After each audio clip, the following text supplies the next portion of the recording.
Hello everyone, I am Seema Kaushik and welcome back to this channel. और आज का हमारा टॉपिक रहने वाला है वही जो हम कर रहे हैं, डिडक्शन एक्सप्रेसली अलाउड।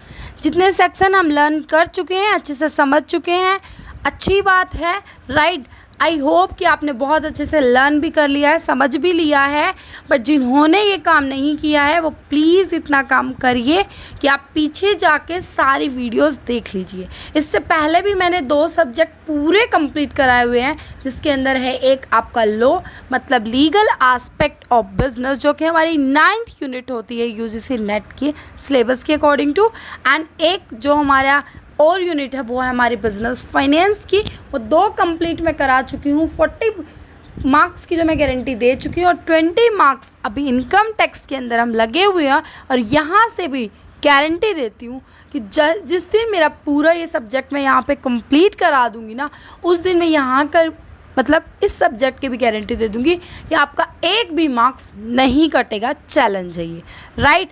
और बाकी इस सब्जेक्ट को करने के बाद मैं ये भी देखूँगी अगर कुछ रह भी गया हो, इनकेस मतलब मुझे नहीं लगता कुछ रह जाएगा, बट फिर भी दोबारा से एक बार जो क्रॉस चेक बोलते हैं ना वो भी करूँगी, ताकि कोई भी दिक्कत ना रहे इन 3 सब्जेक्ट्स में। तो हाँ, और अगर हमारे 1000 सब्सक्राइबर हो जाएंगे कंप्लीट, तो फिर उसके बाद तो मैंने प्रॉमिस ही कर रखा है कि आपको एक नहीं 2 वीडियो मेरे को डालनी पड़ेगी। एक लाइव लेक्चर रहने वाला है और एक हमारा जैसे मैं ये वीडियो बनाती हूँ ऐसे, ठीक है।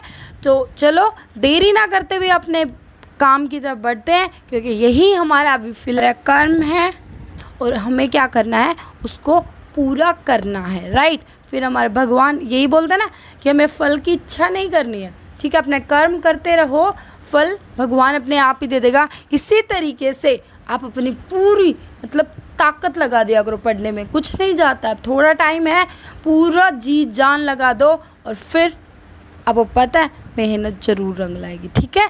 चलो स्टार्ट करते हैं। बिल्कुल भी टेंशन नहीं लेनी है, कभी भी एग्ज़ाम हो अपना पूरा अच्छे से पूरा एफर्ट लगाओ। मीनिंग पता है क्या करो, अपने सारे प्रीवियस ईयर बिल्कुल घोट कर रख दो, ठीक है। स्टडी करो जितना हो सके उतना। चलो स्टार्ट करते हैं।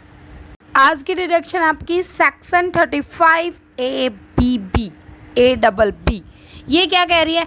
Capital expenditure to obtain license to operate telecommunication services. इसका मीनिंग क्या हुआ? हमने टेली कम्युनिकेशन सर्विसेज के लिए कोई लाइसेंस ऑपरेट किया है, तो उसकी डिडक्शन हमें कैसे मिलेगी? पहली बात तो ये याद रखना कि उसकी डिडक्शन आपको मिलेगी अंडर सेक्शन 35 ABB के अंदर, ठीक है। अब वो डिडक्शन कैसे मिलेगी? वो मिलेगी आपको इक्वल इंस्टॉलमेंट में मिलेगी, ठीक है, over a relevant previous year. अब यहाँ पर जो सबसे इम्पोर्टेंट बात है वो ये है कि ये जो रेलिवेंट प्रीवियस ईयर की बात मैंने की, ये क्या है? सबसे इम्पोर्टेंट बात है ये, इसलिए नोट डाउन करिए फटाफट। जो मैं बोल रही हूँ पूरा अच्छे से नोट डाउन करिए कि रेलिवेंट प्रीवियस ईयर का मीनिंग क्या होता है। देखो, इसके अंदर 2 पॉइंट्स हैं। अगर आपकी license fees commencement of business से पहले पे की गई है, मतलब आप बात कर रहे हो टेली कम्युनिकेशन सर्विस को ऑपरेट जब आप कर रहे थे, तो उस टाइम पर आपने लाइसेंस ऑब्टेन किया है। समझ में आई बात? अगर आपने उस टाइम पर लाइसेंस ऑब्टेन किया है और वो जो लाइसेंस की फ़ीस है वो आपने कमेंसमेंट ऑफ बिजनेस से पहले पे की गई है, ठीक है। तो जिस ईयर बिजनेस कमेंस हुआ है उस दिन से आपको डिडक्शन मिलनी शुरू हो जाएगी। ये बात पक्की याद कर लो। कर ली? बिल्कुल अच्छे से पक्की याद। सेकेंड पॉइंट क्या याद रखना है आपने? अगर दूसरा केस है, इन अदर केस मतलब कि अगर आपकी जो लाइसेंस फीस है वो आपने कमेंसमेंट ऑफ बिजनेस के बाद पे की है, तो जब आपने एक्चुअल पेमेंट की है ना, उस ईयर से आपको डिडक्शन मिलनी शुरू हो जाएगी, चाहे वो कमेंसमेंट ऑफ बिजनेस के कौन से भी उसके बाद कौन से भी ईयर में हो, ठीक है। जिस ईयर आपने पे किया उस ईयर से आपको डिडक्शन मिलनी शुरू हो जाएगी। बट अगर आपने कमेंसमेंट से पहले पे किया है तो जिस दिन कमेंसमेंट हो बिजनेस हो जाएगा उस दिन से आपको डिडक्शन मिलनी शुरू हो जाएगी, और वो डिडक्शन मिलेगी आपको इक्वल इंस्टॉलमेंट में, ठीक है, ओवर रेलिवेंट प्रीवियस ईयर। ये बात मैंने बताई थी। समझ में आई बात? बिल्कुल। चलो नेक्स्ट करते हैं। नेक्स्ट डिडक्शन आती है आपकी अंडर सेक्शन 35A(C). ये कौन सी डिडक्शन है? इससे पहले कौन सी थी? Under section 35A(B). ठीक है, जो किससे रिलेटेड थी? आपकी ऑपरेट टेलीकम्युनिकेशन सर्विस से रिलेटेड थी। समझ में आई बात? इससे पहले अगर एक नाम याद रखना, ABA वाली भी होती है, अंडर सेक्शन 35ABA वाली, वो होती है आपकी capital expenditure to obtain right to spectrum for telecommunication services. वो भी ऐसे ही होती है जो मैंने अभी पहले बताई, आप टेंशन मत लेना बिल्कुल भी, ठीक है। अब जो मैं बता रही हूँ वो क्या है? Admissibility of expenditure on eligible project और स्कीम अंडर सेक्शन 35AC। क्या है? ध्यान से सुनो। Admissibility of expenditure on eligible project और स्कीम, मतलब कि आपने खर्चा किया किसी एलिजिबल प्रोजेक्ट या स्कीम पर, ठीक है। तो याद रखना, वो आप जो खर्चा कर रहे हो ना, वो आप प्रमोट करने के लिए, या तो आप इकोनॉमिक या फिर सोशल वेलफेयर को प्रमोट करने के लिए आप वो खर्चा कर रहे हो, तो आपको 100% की डिडक्शन मिल जाएगी। लेकिन यहाँ पर याद रखना, ये आपकी सेंट्रल गवर्नमेंट के द्वारा नोटिफाइड होना चाहिए और इसमें कंडीशन है 2, वो फुलफ़िल करनी चाहिए, ठीक है। अगर वो फुलफ़िल कर पाते हैं तो ही ये डिडक्शन मिलेगी, अदरवाइज़ नहीं मिलेगी। मीनिंग आपको नंबर 1 ये है कि अगर आप डिडक्शन लेना चाहते हो तो डिडक्शन आपको तभी मिलेगी जब आप कोई सम पे कर रहे हो पब्लिक सेक्टर कंपनी को, ठीक है। और उसकी डिडक्शन आप तभी लोगे जब आप एक सर्टिफिकेट दिखाओगे कि हमने यहाँ ऐसे ऐसे पे किया है, ठीक है, और उसको अटैच करोगे अपनी रिटर्न ऑफ इनकम के साथ, तभी आपको डिडक्शन मिलेगी। सेकंड कहता है, in case of companies direct expenditure can also be incurred for any eligible project और scheme and in their case a certificate from the chartered accountant will suffice. कहने का मीनिंग है कि आप CA से भी आप क्या ले सकते हो? सर्टिफिकेट ले सकते हो। इन केस ऑफ कंपनी, अगर आपने डायरेक्ट एक्सपेंडिचर किया है किसी भी एलिजिबल प्रोजेक्ट के ऊपर, तो आप अगर CA आपको सर्टिफिकेट दे देता है उस खर्चे का, तब भी आप 100% डिडक्शन अलाउ कर सकते हो। समझ में आई बात? चलो नेक्स्ट करते हैं। नेक्स्ट सेक्शन आपको बहुत बहुत इंपॉर्टेंट है, सेक्शन 35AD। आपने सुना भी होगा, ठीक है। मैं तो इसको इस तरीके से याद करती हूँ, AD मतलब स्पेसिफाइड, डी पे जोर है ना, तो मैं तो ऐसे ही याद कर रखा है मैंने तो, ठीक है। तो आप भी याद कर लीजिए, deduction in respect of expenditure on specified business, section 35AD।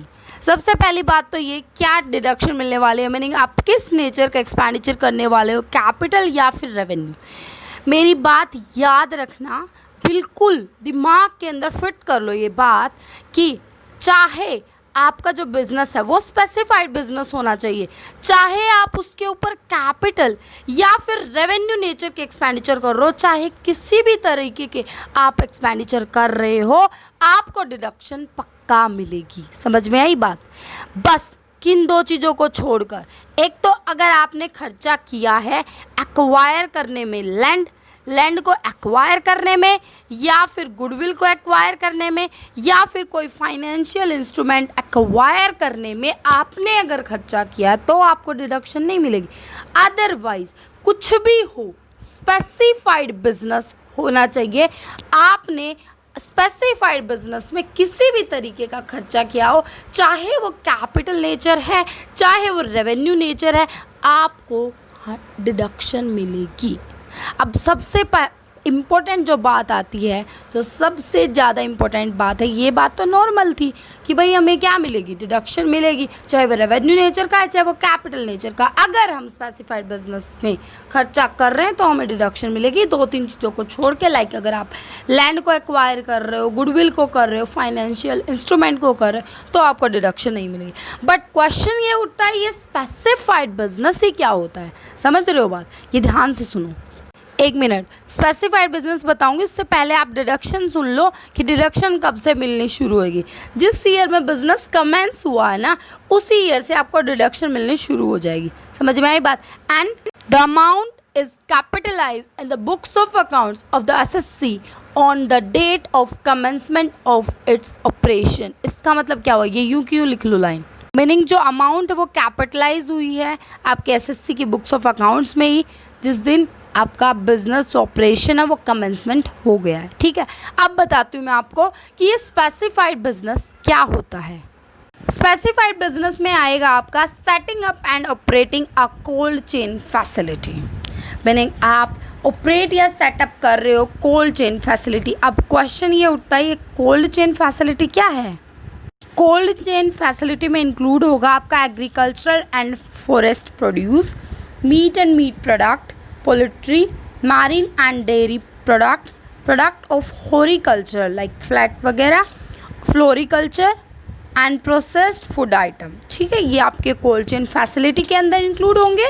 और अगर आप इनको सेटअप या ऑपरेट कर रहे हो तो वो आ जाएगी आपकी कोल्ड चेन फैसिलिटी, और वो हो जाएगा आपका स्पेसिफाइड बिजनेस, और जिसकी आपको क्या मिलेगी? डिडक्शन मिलेगी। सेकेंड पॉइंट याद रखना कि अगर कोई वेयर हाउसिंग की फैसिलिटी एग्रीकल्चरल प्रोडक्ट को स्टोरेज करने के लिए प्रोडक्ट प्रोवाइड करता है तो भी वो स्पेसिफाइड बिजनेस माना जाएगा। क्या बोला मैंने? दोबारा से बता रही हूँ, ध्यान से सुनो कि अगर कोई वेयर हाउसिंग की फैसिलिटी एग्रीकल्चर प्रोडक्ट को स्टोरेज करने के लिए, जो हमारे एग्रीकल्चरल, जो हमने खेती में प्रोडक्ट कमाया है, मीनिंग खेती में जो प्रोडक्ट है वो निकाला है खेती से, समझ रहे हो? एग्रीकल्चरल मतलब खेत से, समझ रहे हो? वहाँ से जो निकाला है और कोई उसको वेयर हाउसिंग करने की फैसिलिटी प्रोवाइड कर रहा है तो वो भी आपका स्पेसिफाइड बिजनेस माना जाएगा। समझ में आई बात? एंड थर्ड पॉइंट है आपका कि एक कंट्री से दूसरी कंट्री तक पाइपलाइन आपने बिछा दी है, लाइक क्रूड ऑयल की या फिर पेट्रोलियम की, तो वो भी आपका स्पेसिफाइड बिजनेस माना जाएगा। लेकिन इसके अंदर सबसे इम्पोर्टेंट बात ये है कि ये याद रखना, आपका जो बिज़नेस है वो कमेंस या फिर उसने ऑपरेशन स्टार्ट जो किया है वो ऑन एंड आफ्टर 1 अप्रैल 2010 से किया है। ठीक है, लेकिन इन सब के लिए सबसे इम्पोर्टेंट बात एक और है कि ये कंडीशन ज़रूरी होनी चाहिए कि जो बिज़नेस ऑफ बिल्डिंग है यार, या फिर हम जो ऑपरेट कर रहे हैं कहीं पर भी इंडिया के अंदर, मान लीजिए वो न्यू होटल है, ठीक है, तो बट जो न्यू होटल है वो 2 स्टार या उससे अबव का होना चाहिए। ठीक है, एंड सेकेंड पॉइंट ये है कि मान लीजिए हमने हॉस्पिटल खोला है तो उसके अंदर 100 बेड्स फॉर पेशेंट के लिए होने कंपलसरी हैं, उससे ज़्यादा होंगे तो अच्छी बात है। ठीक है, और एक पॉइंट और है, अगर हम बिजनेस कर रहे हैं, business of developing and building a housing project, तो हम जो वो कर रहे हैं ना वो झुग्गी झोपड़ी वाले इलाके को डेवलप करना होना चाहिए। ये नहीं कि हम डेवलप्ड एरिया में ही क्या कर रहे हैं, बिल्डिंग वगैरह बना रहे हैं फिर आपको डिडक्शन मिल जाएगी, बिल्कुल नहीं, वो स्पेसिफाइड बिजनेस आपका नहीं माना जाएगा। ठीक है, अभी ये ख़त्म नहीं हुआ, ध्यान से सुनो, पूरा ध्यान लगाओ। कंडीशन क्या रहने वाले हैं डिडक्शन की इन केस ऑफ स्पेसिफाइड बिजनेस? पहली बात तो जो स्पेसिफाइड बिजनेस हो वो बिल्कुल न्यू होना चाहिए। एग्जिस्टिंग स्पेसिफाइड बिजनेस की आपको डिडक्शन नहीं मिलेगी। समझ में आई बात? फिर सेकंड बात आती है कि जो न्यू बिजनेस है उसमें ओल्ड मशीनरी नहीं होनी चाहिए। अगर थोड़ी बहुत है, मीन्स 20% है तो ओल्ड चल सकती है, बट ज़्यादा पुरानी नहीं होनी चाहिए, एटलीस्ट 80% तो न्यू होनी चाहिए। ठीक है, और फिर ये जो दोनों बात हो रही है, मीनिंग आपका जो स्पेसिफाइड बिजनेस है वो न्यू होना चाहिए और जो मशीनरी है वो आपकी न्यू होनी चाहिए, तो ऐसे केस में याद रखना ये डिडक्शन, ये स्पेसिफाइड बिजनेस तभी माना जाएगा जब वो 1/4/2009 के बाद ही कमेंस हुआ हो। ठीक है, और आपको डिडक्शन तब भी मिलेगी अगर आपने 80C से लेकर 80U तक डिडक्शन नहीं लिए, जो हम आगे करेंगे। अगर आपने 80C से लेकर 80U तक डिडक्शन ले ली है तो यहाँ पर स्पेसिफाइड बिजनेस की डिडक्शन नहीं मिलेगी। एक सबसे इम्पोर्टेंट बात ये है कि अगर आपका जो लॉस आ जाता है, ठीक है, तो आप क्या करोगे? स्पेसिफाइड बिजनेस से मीनिंग आपको लॉस हो जाता है तो क्या करोगे? उस केस में आपके किससे सेट ऑफ करोगे उस लॉस को? तो याद रखना स्पेसिफाइड बिजनेस का लॉस सिर्फ और सिर्फ स्पेसिफाइड बिजनेस के प्रॉफिट से ही सेट ऑफ हो सकता है। अगर उस साल प्रॉफिट कम है और आपका लॉस जो है वो ज़्यादा है और वो क्या सेट ऑफ नहीं हो रहा, तो आप क्या कर दोगे? फॉरवर्ड, कैरी फॉरवर्ड कर दोगे और उसको तब तक कैरी फॉरवर्ड करते रहोगे जब तक कि वो नील ना आ जाए। ठीक है, तो यहाँ तक करो आप फटाफट अपना topic. And thank you so much, bye bye, take care. बहुत ही अच्छे तरीके से आपको पढ़ना है। और ये वीडियो अगर आपको मतलब लग रहा है कि ये थोड़ा सा कम लिखा तो आप नोट डाउन करो, दोबारा से सुनो, पक्का करके जाओ, 5 मिनट और लगा दो। जैसे ही 5 मिनट लगाओगे ना, 1 मिनट के मतलब 1 मिनट नहीं, 5-10 मिनट तो लगेंगे, बट आपको पूरा पक्का आ जाएगा समझ में। और बिल्कुल भी थोड़ी सी भी आप मिस्टेक नहीं करोगे। ये बहुत ज़्यादा इंपॉर्टेंट डिडक्शन है। और अगर आप यूजीसी नेट प्रिपरेशन करो तब तो है ही, बट अगर कोई ग्रेजुएशन का बच्चा भी इस वीडियो को देख रहा है तो उनके लिए भी ये बहुत इंपॉर्टेंट है। यहाँ से सीधा सीधा क्वेश्चन आता है कि वो डिडक्शन बताइए जो कि एक्सप्रेसली अलाउेबल हैं। ठीक है, okay, bye bye, take care, thank you so much.